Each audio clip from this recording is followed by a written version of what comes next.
দীর্ঘদিন ধরে একটি সংঘবদ্ধ চক্র সামাজিক যোগাযোগ মাধ্যম ও অ্যাপস ব্যবহার করে বিদেশে পাঠানো বা খামারে চাকরির প্রলোভন দেখিয়ে অপহরণ করে আসছিল। রাঙামাটির যুবক সুজন চাকমাকে চাকরির প্রলোভনে টেকনাফে ডেকে আনে চক্রটি।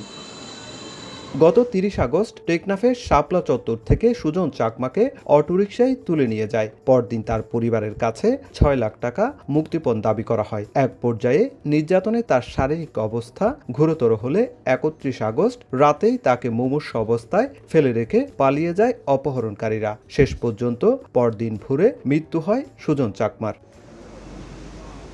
এই ঘটনায় মামলার পর গোয়েন্দা তৎপরতা বৃদ্ধি করে র্যাব। আর শনিবার রাতে টেকনাফের নতুন পল্লানপাড়া এলাকা থেকে এই চক্রের ৩ জনকে গ্রেপ্তার করে র্যাব। তাদের কাছ থেকে উদ্ধার করা হয় সুইচ গিয়ার, চাকু, লোহার রড, লাঠি ও ভিকটিমের মোবাইল ফোন। অমানবিক টর্চার করা হয়, যার প্রেক্ষিতে তার শারীরিক অবস্থা অবনতি ঘটে।